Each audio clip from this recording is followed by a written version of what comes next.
G'day guys, Gunner and Russ back once again. Well, today we're doing a fun little video. We're going to be looking at which next generation console I've decided to pick up at launch. Now, this was not an easy decision. I've got a big love for both Xbox and PlayStation alike, but I've done a lot of homework behind the scenes, talking to a lot of friends and family, and even people at work, and even speaking to some people within the gaming industry, that being at EB Games, not talking to any sort of big wigs at PlayStation or Xbox. No, I'm not. I was just talking to a few people within the EB Games store, and getting their sort of feedback on which consoles they were going for. And it was funny enough, it was a bit of a 50-50 mix with a lot of people, so this didn't make my decision any easier. But one key factor came down to me picking the console of choice, and we'll speak about that a little bit later on in the video. So on one side we have the PlayStation 5, on the other side we have the Xbox Series X. Now I'm going to start off with the Xbox Series X and talk about a lot of the pros and cons with that console. And straight off the bat, I really liked the Xbox Series X design. I love the simplicity of it. I know a lot of people said it looked like a subwoofer, and I can see that, and it's quite funny, but for me, I love the design. I love the fact that it's black. I was never, when I saw the PlayStation 5 come out and saw it was a white console, I was like, oh no, please be another color option, and no, there wasn't. So hopefully in the future, PlayStation will make a different console color, and I'm sure there's going to be limited edition consoles like there always is, and I'm always a fan of that. But when it came to the overall design of the Xbox Series X, that was a big tick for me. I liked it. When it came to the overall power of the Xbox, that was a big tick for me as well. Obviously being much more stronger than the PlayStation 5, that was a big win for me. When you're looking at next gen, I know that we're us gamers, when we look at games, it's not all about graphics. It's not. You look at the Nintendo Switch and how good of a console that is, and it doesn't have nearly as much power as the PS4 or Xbox Series X, and it still holds up really well today against the current gens. So it's not all about graphics, but when you're talking next generation and you want to see those jaw-dropping games, those gorgeous graphics, and just that overall power, the Xbox definitely outmuscles the PS5. There's no doubting that. So that was another big tick there.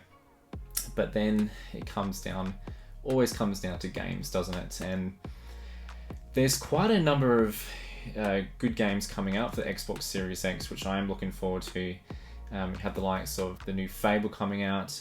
Man, does that game look so good. And then you have Forza Motorsport 8, which I know a lot of people out there aren't into motorsport like myself, but that is going to be a huge game, and I can't wait for that. And also we have State of Decay 3, which is looking absolutely gorgeous. So there was 3 big games there. Then we jump over to the PlayStation 5.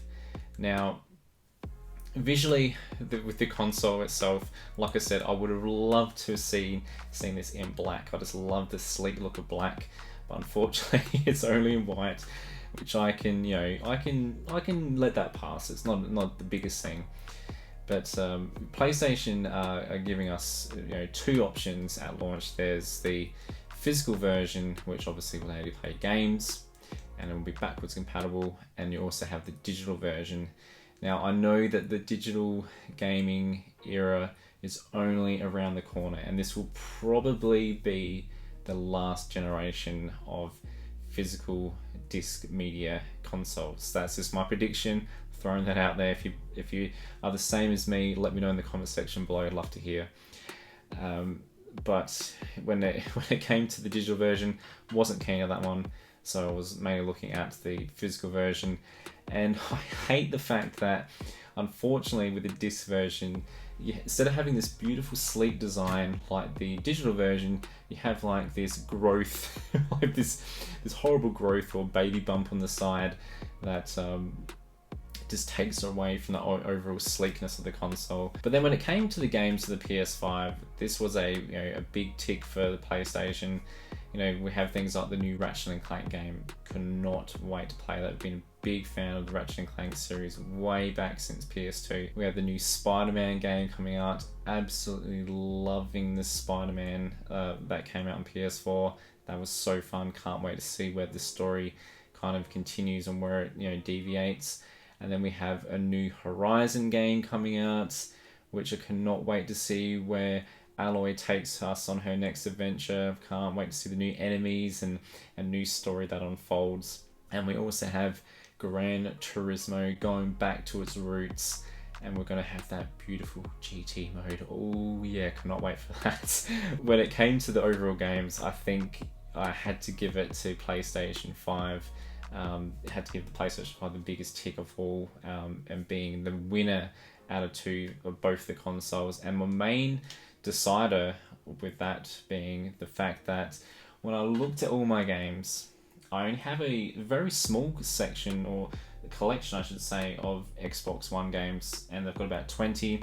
And when I looked at my PS4, I have around about 300 games with the PS4, and quite a few of them are still sealed. A lot of them are JRPGs, and I do want to play them, and I do want to get around to, you know, doing videos on them, and just, you know, really spending the time to enjoy them for what they are, because I bought them for the fact that I want to play them, not just to be sitting there on the shelf collecting dust. So at the end of the day, that was my biggest decider. When you have both the Xbox Series X and PlayStation 5 being backwards compatible, I want to be able to play a lot of my older titles. So in the end, I will end up getting both consoles, but the Xbox, unfortunately, Xbox Series X will probably not be purchased for at least a year, maybe 2 years after launch, mainly for the fact that, you know, I want to invest my money in the PlayStation 5, and that will be my console of choice.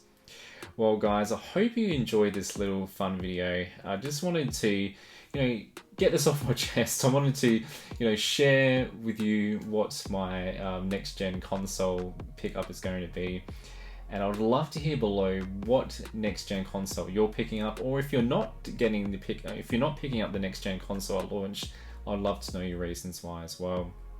Alright guys, as always, leave me a big thumbs up, and if you're new to this channel, please consider subscribing. We're getting closer each day to that 2K sub mark, and I really want to do a 2K Q&A video. I think it'd be so fun. So if it's your first time here watching this video, do me a favor, click that sub button and come join us fellow Gundies. Alright guys, see you later.